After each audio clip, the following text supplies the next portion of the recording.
Hi friends, welcome to Lean Factory. நான் உங்களோட Lean Manufacturing Consultant Anand பேசுகிறேன். லாஸ்ட் ஃபியூ வீக்ஸாக நம்ம வந்து இண்டஸ்ட்ரி ஓரியன்டான விஷயங்கள் பார்க்குறோம். What are the challenges face by specific இண்டஸ்ட்ரீஸ்னு பார்த்துட்டு இருக்கோம். ஃபார் எக்ஸாம்பிள் மிஷின் ஷாப் பற்றி பார்த்தோம், கார்மெண்ட் இண்டஸ்ட்ரீஸ் பற்றி பார்த்தோம், அப்புறம் வந்து ரப்பர் ப்ராசஸிங் இண்டஸ்ட்ரீஸ் பற்றி பார்த்தோம். இந்த வாரம் நம்ம பிளாஸ்டிக் இன்ஜெக்ஷன் மோல்டிங், அதாவது பிளாஸ்டிக் மேனுஃபேக்சரிங் இண்டஸ்ட்ரி பற்றி பார்க்க போகிறோம். வாங்க நம்ம இன்னைக்குள்ள வீடியோக்குள்ளே போகலாம்.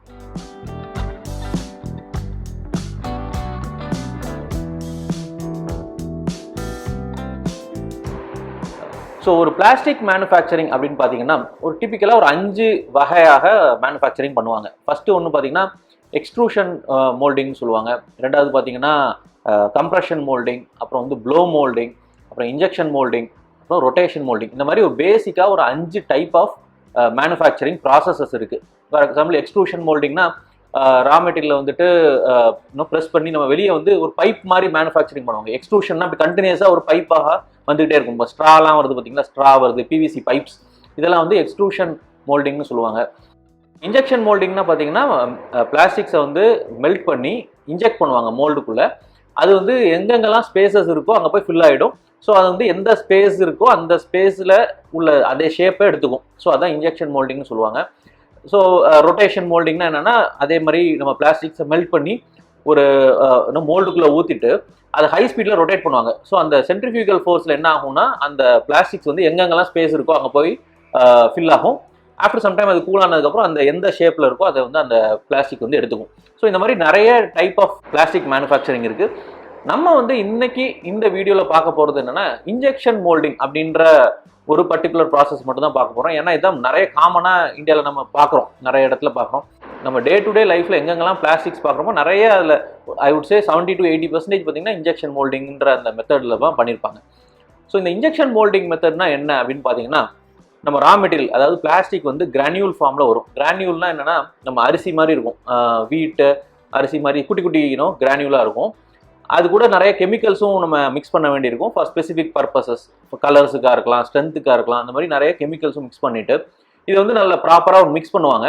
மிக்ஸ் பண்ணிவிட்டு இன்ஜெக்ஷன் மோல்டிங் மிஷினுக்குள்ளே நம்ம எடுத்துகிட்டு போடும். அதாவது மேலே ஒரு மிஷின் மேலே லோட் பண்ணுவாங்க, ஹாப்பர்னு ஒரு இடத்துல லோட் பண்ணுவாங்க. ஹாப்பர் மூலமாக உள்ளே வரும்.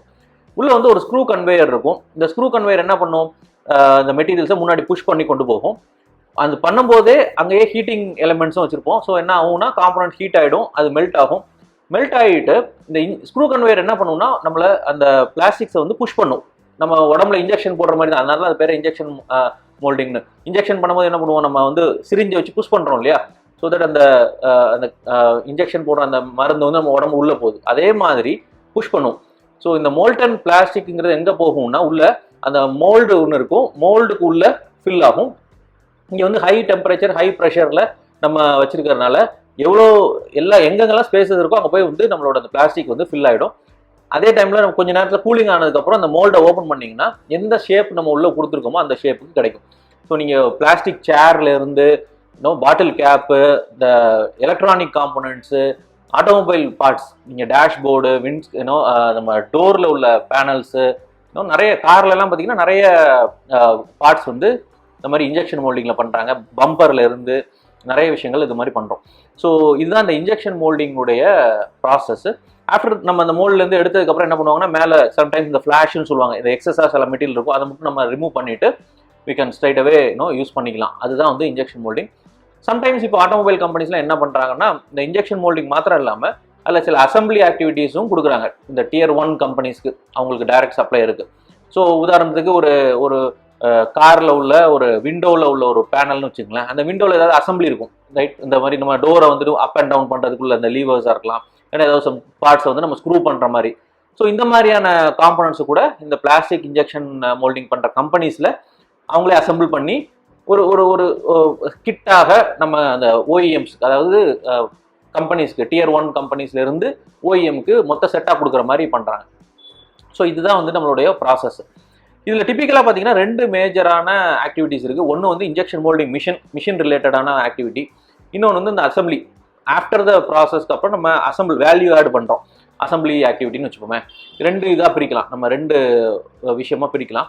ஸோ இன்ஜெக்ஷன் மோல்டிங் மிஷினில் என்னென்ன மாதிரியான காமன் சேலஞ்சஸ் அப்படின்னு பார்த்தீங்கன்னா நாங்கள் வந்து 2 விதமாக பார்க்குறோம். ஒன்று வந்து இந்த மிஷின்ஸை வந்து ப்ராப்பரான ஒரு கண்டிஷனில் நம்ம பீப்புள் வந்து மெயின்டைன் பண்ண மாட்டாங்க. நிறைய லீக்கேஜஸ் வரும், ஆயில் லீக்கேஜ் ஆகும், ஏர் லீக்கேஜ், நிறைய இந்த கூலிங் வாட்டர் சர்க்குலேஷன் பண்ணுவாங்க அந்த இன்ஜெக்ஷன் மோல்டிங் மிஷினில். அந்த கனெக்ஷன்ஸ்லாம் ப்ராப்பராக இருக்காது, லீக் ஆகிட்டே இருக்கும். ஸோ அந்த மிஷினை சுற்றி எப்போ பார்த்தாலும் கொஞ்சம் தண்ணியாக இருக்கும், ரைட். அப்புறம் வந்து ப்ராப்பரான ப்ரிவென்டிவ் மெயின்டெனன்ஸ், நான் சொல்கிற இந்த வைப்ரேஷன் ஆகும், சத்தம் நிறைய வரும், இந்த மாதிரியான ப்ரிவென்டிவ் மெயின்டெனன்ஸ் ரிலேட்டடான இஷ்யூஸ் நிறைய இருக்கும் ஒன்று. அதனால் என்ன ஆகும், அடிக்கடி பிரேக் டவுன்ஸ் ஆகலாம் மிஷின்ஸு, சரிங்களா. ஸோ இது ஒரு காமன் சேலஞ்சு. இன்னொரு காமன் சேலஞ்ச் பார்த்தீங்கன்னா ஹை செட்டப் டைம். அதாவது ஒரு 10-15 நிமிஷத்தில் நம்ம செட்டிங் பண்ணுறதை விட்டுட்டு நம்ம என்ன ஆகும், நிறைய டைம் நான் பார்த்துருக்கேன் 1 மணி நேரம், 1.5 மணி நேரம், 2 மணி நேரம்லாம் சேஞ்ச் ஓவர் பண்ணுவாங்க செட்டப் டைம். அப்போ என்ன ஆகும், நமக்கு 1 ஹவர் சேஞ்ச் ஓவர் பண்ணும்போது நமக்கு ப்ரொடக்ஷன் வராது அந்த மிஷின்ல இருந்து. ஸோ இது ஒரு காமன் சேலஞ்சு நாங்கள் பார்த்துருக்கோம். ஆனால் ஜென்ரலாக பார்த்தீங்கன்னா 15லேருந்து 20 நிமிஷத்துக்குள்ள நம்ம ஒரு இன்ஜெக்ஷன் மோல்டிங் மிஷினி செட்டப்பே பண்ண முடியும். இதுக்கும் கம்மியாக பண்ணுற கம்பெனிஸும் இருக்காங்க, சரிங்களா. ஸோ இந்த 2 விஷயம் முக்கியமான விஷயமா நாங்கள் பார்க்குறோம். ஒன்று, அதாவது ப்ரிவென்டிவ் மெயின்டெனன்ஸ் பண்ணாமல் இருக்கிறது, அதனால மிஷினோட பிரேக் டவுன்ஸ் ஜாஸ்தியாக இருக்கும். இன்னொன்று பார்த்தீங்கன்னா செட்டப் டைம் ஜாஸ்தியாக இருக்கிறது. இந்த செட்டப் டைம் ஜாஸ்தியாக இருக்கிறதுனால நிறைய WIPயும் சேர்த்து வச்சுருப்போம், சரிங்களா. ஸோ இது ஒரு சேலஞ்ச். அப்படியே நம்ம அசம்பிளி ஆக்டிவிட்டிக்கு வந்தோம்னா அங்கே பார்த்தீங்கன்னா காமன் சேலஞ்ச் என்ன, பார்ட்ஸை தப்பாக அசம்பிள் பண்ணுறது, ஒரு 10 ஸ்க்ரூ இருக்க வேண்டிய இடத்துல 8 ஸ்க்ரூ தான் போடுறது, அப்புறம் ஸ்க்ரூ ப்ராப்பராக டைட்டன் பண்ணாது, இந்த மாதிரி மேனுவல் எரர்ஸ் இருக்கிற விஷயங்கள் நிறைய நடக்கும். ஸோ இது வந்து ஒரு ஆக்டிவிட்டியாக நாங்கள் பார்க்குறோம், காமன் சேலஞ்சாக பார்க்குறோம். இந்த மிஷின் ரிலேட்டடான விஷயங்களை சால்வ் பண்ணுறது ரொம்ப ஈஸி. 2 முக்கியமான லீன் டூல் பற்றி பேச போகிறேன். ஒன்று வந்து ப்ரிவென்டிவ் மெயின்டெனன்ஸ் அப்படின்னு நம்ம சொன்னோம்னா டோட்டல் ப்ரொடக்டிவ் மெயின்டெனன்ஸ், இல்லைன்னா டோட்டல் ப்ரிவென்டிவ் மெயின்டெனன்ஸ்னு சொல்லலாம். 2 விதமாகவும் சொல்லுவாங்க இண்டஸ்ட்ரியில், TPMனு சொல்லுவாங்க. ஸோ மிஷின்ஸை வந்து நம்ம எப்படி டேக் கேர் பண்ணுறோம், மிஷினோடைய ப்ராப்ளத்தை இம்மீடியட்டாக அரெஸ்ட் பண்ணுறது, அப்புறம் வந்துட்டு பீப்புளே, அதாவது ஆப்ரேட்டர்ஸே அந்தந்த மிஷின்ஸை டேக் கேர் பண்ணுறது, மை மிஷின் மை ஏரியான்ற மாதிரி. அப்புறம் டெய்லி கிளீனிங், டெய்லி இன்னும் ஆயில் எங்கெங்கே விடணும், இந்த மாதிரி சின்னதாக ப்ராப்ளம் வந்தது, லீக்கேஜ் வந்தது, இல்லைனா ஒரு ஆயில் லீக்கு, வாட்டர் லீக் இருந்து இமீடியட்டாக அதை ஃபிக்ஸ் பண்ணுறது, இந்த மாதிரியான விஷயங்கள் பண்ணுறது மூலமாக, TPM ஃபாலோ பண்ணுறது மூலமாக நம்ம மிஷின்ஸை ப்ராப்பராக மெயின்டைன் பண்ண முடியும். ஸோ மிஷின்ஸை மெயின்டைன் பண்ணால் ஆட்டோமேட்டிக்காக பிரேக் டவுன்ஸ் குறையும். இது ஃபஸ்ட்டு பாயிண்ட்டு. 2வது வந்து செட்டப் டைம் ஜாஸ்தியாக இருக்குது, சேஞ்ச் ஓவர் டைம் ஜாஸ்தியாக இருக்குதுன்னா நம்ம குயிக் சேஞ்ச் ஓவர், SMEDன்னு சொல்லுவாங்க, single minute exchange of dies, அந்த டெக்னிக்ஸை யூஸ் பண்ணி நம்ம சேஞ்ச் ஓவர் டைமை குறைக்கலாம். ஸோ இது வந்து இதை பற்றி நாங்கள் நிறைய விஷயங்கள் பேசியிருக்கோம், ஆல்ரெடி நம்மளோட சேனல்லேயே இருக்குது SMED எப்படி பண்ணணும்னு வீடியோ. ஸோ அந்த வீடியோ கூட நீங்கள் இதுக்கப்புறம் பார்க்கலாம். ஸோ SMEDs நீங்கள் பண்ணிங்கன்னா சேஞ்ச் ஓவர் டைமை ரெடியூஸ் பண்ணலாம். சேஞ்ச் ஓவர் டைமை ரெடியூஸ் பண்ணிங்கன்னா ஆட்டோமேட்டிக்காக மிஷினோடைய அவுட்புட்டு இன்க்ரீஸ் ஆகும். ஸோ இது 2ம் மிஷின் ரிலேட்டட். அதுக்கப்புறம் பார்த்தீங்கன்னா man power related, skill related பார்த்தீங்கன்னா இந்த TQM, டோட்டல் குவாலிட்டி மேனேஜ்மெண்ட், நம்ம வந்து ப்ராப்ளம்ஸ் எப்படி சால்வ் பண்ணலாம், right, root cause analysis, 7QC டூல்ஸ்லாம் இருக்கு இல்லையா, இந்த மாதிரியான மெத்தட்ஸை யூஸ் பண்ணி நம்ம மேனுவல் ப்ராப்ளம்ஸை குறைக்கலாம். ஒன்று. இன்னொன்று பார்த்தீங்கன்னா ஓகே மிஸ்டேக் ப்ரூஃபிங் பண்ணுறது மூலமாகவும் நம்ம நிறைய குவாலிட்டி ப்ராப்ளம்ஸை தவிர்க்கலாம். உதாரணத்துக்கு நான் 10 ஸ்க்ரூ போட வேண்டிய இடத்துல அவர் வந்து 8 ஸ்க்ரூ இல்லை 9 ஸ்க்ரூ தான் போடுறாங்க. Sometimes screw missing can be a problem. இல்லைனா ஒரு ஸ்க்ரூவும் ஒரு பர்டிகுலர் டார்க்கில் இருக்கும். ஸோ இதெல்லாம் சேலஞ்சஸ். ஸோ இதெல்லாம் வந்து நீங்கள் ஒரு ஈஸியாக ஓகே பண்ணிட்டீங்கன்னா ஈஸியாக நம்ம வந்து மிஸ்டேக் ப்ரூஃபிங் பண்ண முடியும். So low cost sensors, low cost automation நீங்கள் பண்ணி ஓகே ப்ராஜெக்ட்ஸ் பண்ணிங்கனாலே இந்த ப்ராப்ளம்ஸை நம்மளால் குறைக்க முடியும். ஸோ இதுதான் வந்து பார்த்தீங்கன்னா காமன் சேலஞ்சஸ். இது தவிர நம்ம பிளாஸ்டிக் இந்த இண்டஸ்ட்ரியில் பார்த்தீங்கன்னா மற்ற இண்டஸ்ட்ரீஸ் மாதிரியே மற்ற ப்ராப்ளம்ஸ் இருக்குது. அதாவது ஸ்டோரில் ப்ராப்பராக இன்வென்ட்ரி இருக்காது, பர்ச்சேஸ் சம்டைம் மெட்டீரியல், தேவையான மெட்டீரியல் வாங்கி வைக்க மாட்டாங்க, புவராக இருக்கும், ஃபைபர்ஸ்லாம் கொஞ்சம் மோசமாக இருக்கும்.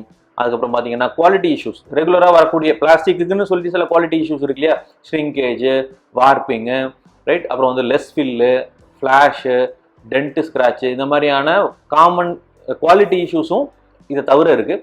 நாங்கள் பேசின காமன் சேலஞ்சஸ் வந்து பார்த்தீங்கன்னா lean point of view and productivity and operational excellence point of வியூவில் சொன்னது. ஸோ இந்த வீடியோ உங்களுக்கு பிடிச்சிருக்கும்னு நினைக்கிறேன். இதை வந்து உங்களோட ஃப்ரெண்ட்ஸ் அண்ட் ஃபேமிலிக்கு ஷேர் பண்ணுங்கள், அவங்களும் கற்றுக்கிட்டோம். அண்ட் நம்மளோட சேனலை வந்து நீங்கள் சப்ஸ்கிரைப் பண்ணலாம், நிறைய இண்டஸ்ட்ரி ரிலேட்டடான விஷயங்கள் ஷேர் பண்ணுறோம். So please subscribe to our channel and also click the bell icon. So நாங்கள் எப்போல்லாம் ஒரு வீடியோ போட்டோமோ அப்போ உங்களுக்கு நோட்டிஃபிகேஷன் வரும். Thank you very much for watching. I'll talk to you guys in the next video. See you. Bye.